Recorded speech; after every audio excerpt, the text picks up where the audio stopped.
Ignition sequence starts. 6, 5, 4, 3, 2, 1, 0. Liftoff. We have a liftoff.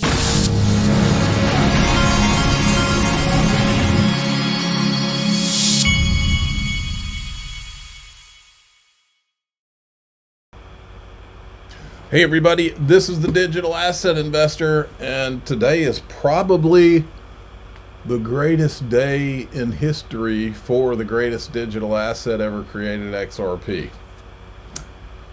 We're up 13% on the day so far. I'm looking forward to Japan and South Korea opening, or just Asia in general. It will be interesting this afternoon when they open up to this news. Could be a very interesting afternoon. Here it is. Brad Garlinghouse puts this out today. This is it, the moment we've been waiting for. SEC will drop its appeal, a resounding victory for Ripple, for crypto, every way you look at it. The future is bright. Let's build. And here it is. As many of you know, just over 4 years ago, the United States SEC filed its lawsuit against Ripple. I'm finally able to announce that this case has ended. It's over.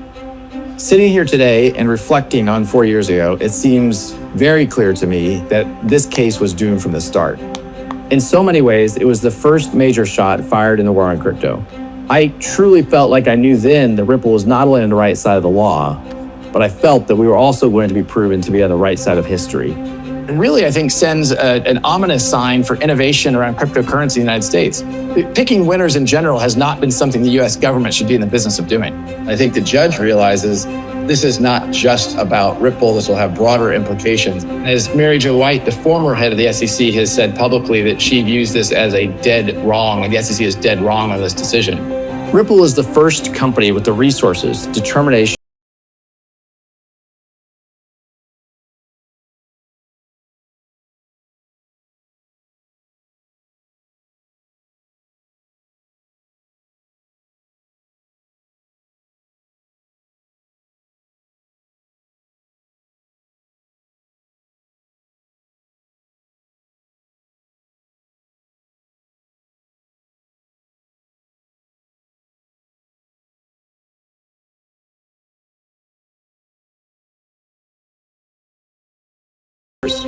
The SEC was the market manipulator.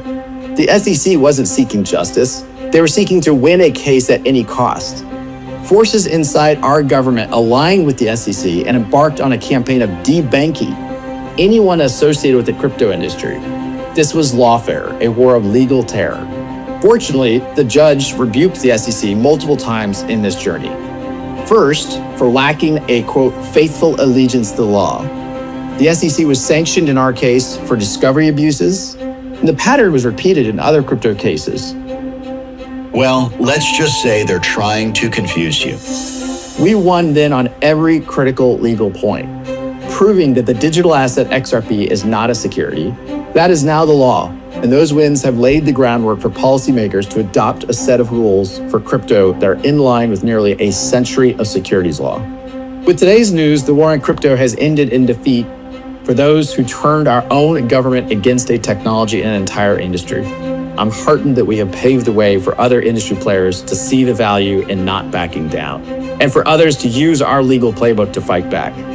We are now closing a chapter in crypto history. I think we're all stronger for our prior litigation successes and today's landmark victory. Progress is worth fighting for. We won multiple pro-crypto victories at the ballot box last year. It's time to make the U.S. the crypto capital of the world. Thankfully, we have new leadership in executive and legislative branches of our government. That leadership is actively seeking a rational and constructive way forward on crypto. Let's make the most of this. This is an incredibly promising moment. Let's come together. Let's leave the tribalism behind. But let me make it clearer that my main message, what Ripple's main message today, is about gratitude. It's gratitude to everyone who stood by us, to every Ripple employee, to the incredible legal team here at Ripple, led by the best chief legal officer in the business, Stu Alderodi. Gratitude certainly to the XRP family, to our customers, to our partners.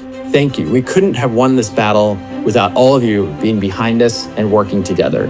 I truly believe we all agree there's immense opportunity with the largest economy in the world finally taking a pro-crypto and pro-innovation approach to build this technology in order to solve real-world problems for people around the planet. This was a fight Ripple never wanted, but one we knew we had to win. And today, emphatically, we have. Thank you. There it is.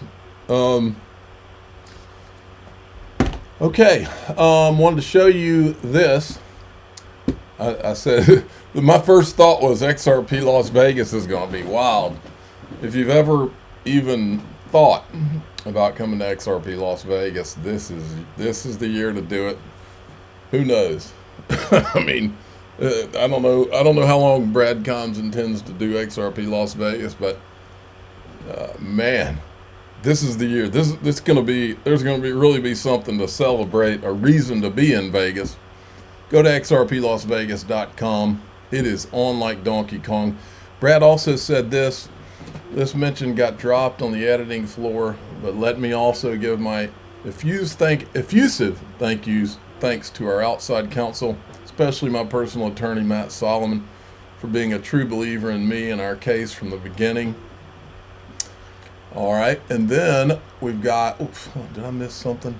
Okay, I got a lot. And I just want to remind everybody, as far as XRP Las Vegas goes, in 2023, I don't ever hold a microphone, but I briefly awkwardly held a microphone, and I said, we're going to win because we're the good guys. That's still true today. The good guys always win. You know how it goes.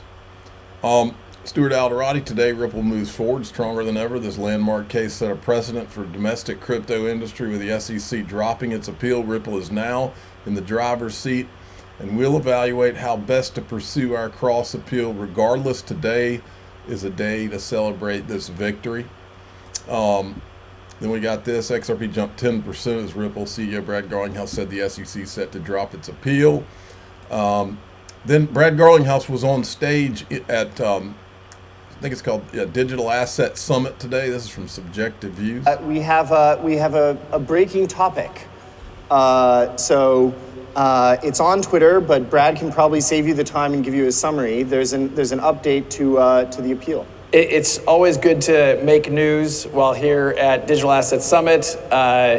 Just a few minutes ago, right before we walked up here, I posted on X that we can now announce that the SEC is no longer pursuing their appeal in the Ripple case. We're obviously, thank you. I've been should we get a little standing ovation? I can try your feet. This is a great moment. The whole industry, this is a good thing. Come on. Okay. So it's been almost 4 years and about 3 months since the SEC originally sued us. Certainly a painful journey in lots of ways, but as we said then, I mean, two things I'll highlight from what we said then. I really deeply believed that we were going to be on the right side of the law and on the right side of history. It's something we said then, and it's something that I feel kind of vindicated looking at this now. I mean, the other thing I would say, which there's a video I posted on X a short while ago, and one of the things I point out is the system just feels broken that we had to fight this fight for the industry.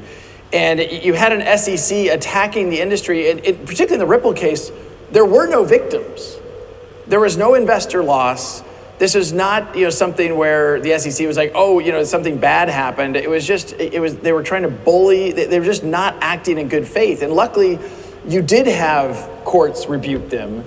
But look, I also, this is a moment to celebrate. I think we as an industry on the other side of it, that's good for everybody involved. It's good for Blockworks, that's good for Bitwise, that's good for Ripple.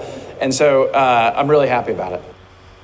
Oh man, a lot. Just so you know what my feelings are when this happened, I'm totally numb, folks. I am like, people don't have any idea those of you in the XRP community know it, but people really don't have any idea what all we've been through.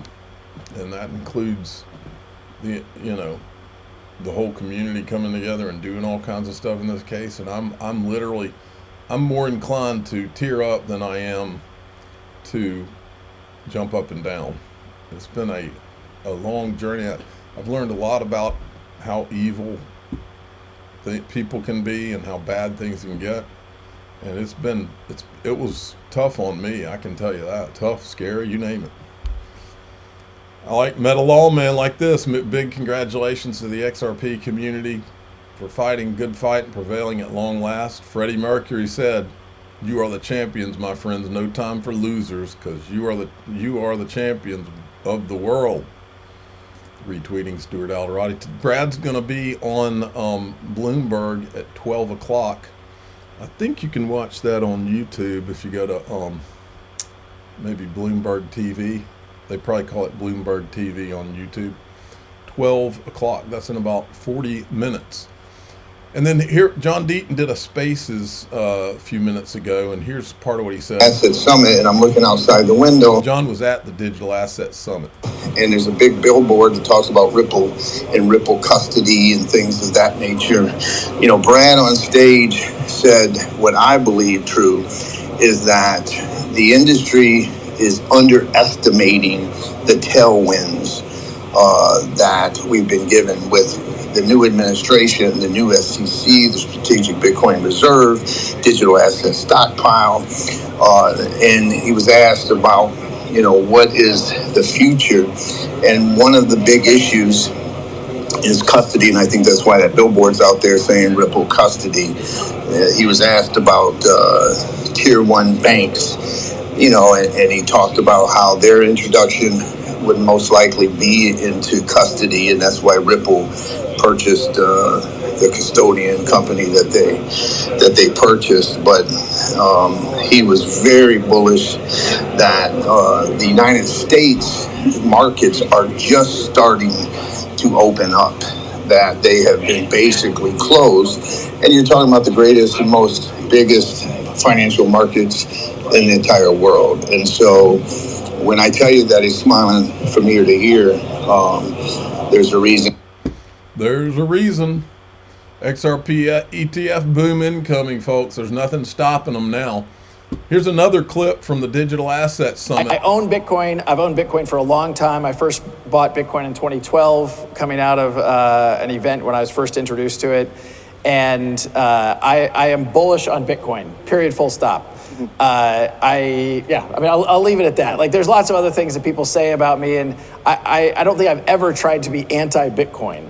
There are things around that statement that people will say, oh, well, Brad said Bitcoin is controlled by China. My response to that is there was a period of time where a vast majority of Bitcoin mining was in China. That is no longer the case, and I think that's good for the industry. And you own Bitcoin through that period anyway. For sure, yeah. And one of the things he said in the video about announcing the case being over was that we needed to end the tribalism. He's kind of had that theme. I agree with him that we need to end the tribalism. And I wrote here, I said, I'm all for putting the tribalism behind us. Unfortunately, the maxis on the other side never put their weapons down, and we're forced to. I own Bitcoin. We're forced to defend Ripple and XRP. I hope this time is different, and that's my position. You can look from Charles Gasparino's tweet that these people don't put their weapons down. He's trying to give his little spin on this being negative. Obviously, the question remains about the other part of the case, but it's clear current SEC believes XRP passes the Ethereum decentralization test as its trading strategy. Well, this is a lie, because there is no Ethereum decentralization test. In my opinion, this is more covering for Bill Hinman and Jay Clayton is what he's doing here. That's what he's floating that idea. He's trying to make that whole episode legitimate without focusing on the ETHgate part of it that was, in my opinion, corrupt. That's what he's trying to do, is they're trying to rewrite history and make that part, like what Bill Hinman did, was completely legitimate, and completely ignore the ETHgate part of it, the why of what they did and who was getting paid and all that stuff. Also, for the SEC, how does it square the duo disclosure standard set by Judge Torres? So he's trying to throw shade here. And this is what I was kind of saying. Yeah, it'd be great if we end the tribalism, but there are factions that won't let it go, even though they've already lost. And Charles Gasparino apparently is in the faction, one of the factions. or they'll let it go, but they're in cover their butt mode or cover their friend's butt mode, one or the other. Okay. If you want to go in DAI XRP, the Patreon, if you want to join, go to DAIXRP.com, or you can join by clicking right here below this video, the join button. Through YouTube, you can join. Either way, you get extended videos and you get no advertising. And today we're going to talk about a couple of things. The first thing we're going to talk about is what are the attorneys saying happens next with regard to the XRP case.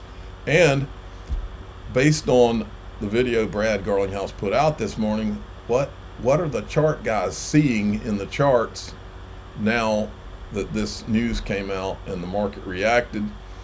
I'm the digital asset investor. I'm not an investment advisor. This is for entertainment purposes only. Please subscribe, hit the like button, tell your friends and family. Here we go.